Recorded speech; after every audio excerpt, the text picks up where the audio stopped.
නමෝ තස්ස භගවතෝ අරහතෝ සම්මා සම්බුද්දස්ස. පින්වතුනි, බුදුරජාණන් වහන්සේ දේශනා කළා යමෙක් ගිලනුන්ට උපස්ථාන කරනවාද ඔහු මට උපස්ථාන කළා හා සමානයි කියන එක. අද අපි කතා කරන්නේ දස පුණ්‍ය ක්‍රියා අතර තියෙන උතුම් පින්කමක් වන ඖෂධ පූජාවේ මහා ආනිශංස ගැන. ඖෂධ පූජා කිරීමෙන් ඔබේ ජීවිතය පවා වෙනස් කර ගැනීමට ඔබට හැකියාව තියෙනවා. ඊට කලින් මගේ channel එක subscribe කරන් යන්න කියලා හැමෝගෙම ආදරෙන් ඉල්ලා සිටිනවා. ඖෂධ පූජාව කියන්නේ බුදුරජාණන් වහන්සේට බෙහෙත් පූජා කිරීම විතරක්ම නෙවෙයි. සංඝ රත්නයට, රෝග පීඩිත අසරණ අයට බෙහෙත් හේත් ලබා දීමත් මෙයට ඇතුළත්. අපේ ශරීරය ලෙඩ රෝගවලට කැදැල්ලක්. ඒ ලෙඩ දුක් නිරපාහරින නිසා, ඒ ලෙඩ දුක් දුරු කරන නිසා මේ පූජාව ආමිස වගේම ප්‍රතිපත්ති පූජාවක් විදියටත් කරන්න පුළුවන්.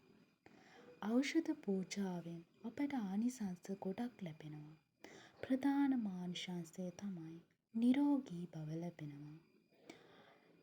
ඖෂධ පූජාවේ ප්‍රධාන ආනිසංසය තමයි තමන්ට වැළඳී තිබෙන රෝග සුව කර ගැනීම වගේම අනාගතයේදී දරුණු රෝගාබාධ වැළඳීමට ඇති ඉඩකඩ අඩු වෙනවා. ඊළඟ ආනිසංසය තමයි දීර්ඝායුෂ ලැබීම. දීර්ඝායුෂ ලැබීමෙන් ඖෂධ පූජා කිරීමෙන් ආයුෂ දිගු වෙලා අකල් මරණ වලින් බේරිලා දීර්ඝ කාලයක් ජීවත් වීමට වාසනාව ධෛර්යය ලැබෙනවා. ඊළඟ ආනිසංසය තමයි ශරීරයේ ශක්තිය හා පැහැපත් සමක් ලැබීම. ඖෂධ පූජා කරාම ශරීරයට ඉතාමත් ශක්තියක් ලැබෙනවා වගේම තමයි රන්වන් පැහැ නිරෝගී සමක් හිමි කර ගැනීමට පුළුවන්. ඒ වගේම තමයි ඊළඟට ලෙඩෙක් සුව වූ විට ඔහුට ලැබෙන සතුට, ඒ මානසික සහනය ඒ පූජාව කළ තැනැත්තාට නිතැතින්ම ආපසු ලැබෙනවා. ඊළඟට පිරිවර සම්පත් ලැබීම තමයි ඊළඟ ආනිසංසය. ඔබ අනිත් රෝගීන්ට උදව් කළාම, ඔබට කරදරයක් වුණාම අනිත් අයගේ උදව් උපකාර, අනිත් අයගේ බෙහෙත් හේත් ඔබට නිතැතින්ම ලැබෙනවා. ඊළඟට ඔබ සතර අපායෙන් මිදෙනවා. මේ උතුම් ඖෂධ පූජාව කළාම අනිවාර්යයෙන්ම ඔබ මරණින් මතු සුගතිගාමී වෙනවා. ඒ කියන්නේ සතර අපායෙන් මිදෙනවා. ඊළඟට නුවණ වැඩෙනවා. ශරීරය නිරෝගී වූ විට සිත ඒකාග්‍ර කර ගැනීම පහසුයි. ඒ ධර්ම අවබෝධය හා ප්‍රඥාව වැඩිවීමට මාර්ගය සලසනවා. ඉතින් එතකොට ඔබට මේ කුසල කර්මය නිවන් පිණිසම හේතු වෙනවා. ඊළඟට ඔබට ආරක්ෂාව ලැබෙනවා. සියලු දෙවි දේවතාවුන් වහන්සේලාගේ ආකර්ෂණය, ආරක්ෂාව ඔබට ලැබෙනවා.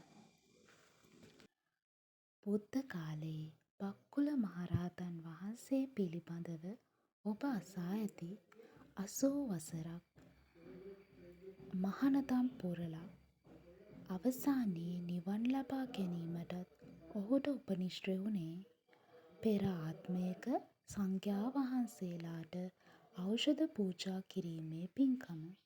ඒ පිනෙන් බක්කුල මහරහතන් වහන්සේට නිරෝගී බව ලැබුණා. ඖෂධ පූජාව සිදු කරන විට පිරිසිදු සිතින් මේ පූජාව කරන්න. ස්වාමීන් වහන්සේලාට ඖෂධ වර්ග පූජා කරන්න. රෝගීන් රෝහල්වල සිටින රෝගීන්ටත් අවශ්‍ය බෙහෙත් ලබා දීමට අමතක නොකරන්න. ඉතින් ඔයාලත් මේ ඖෂධ පූජාවේ නිරත වෙලා ඒ කුසලය මෙහෙම හිතන්න.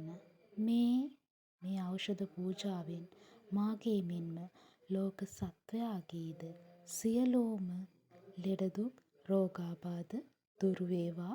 ලොවේ සැවොම නිරෝගී වේවා කියලා අදිෂ්ඨාන කරන්න. ඔයාලත් ඖෂධ පූජාවක නිරත වෙලා මේ උතුම් කාර්යය කරලා ඔයාලට පවුලේ අයට නිරෝගී සුවය ලබා ගන්න. ඒ වගේම මේ වීඩියෝ හොඳ නම් තව කෙනෙකුටත් මේක ෂෙයා කරන්න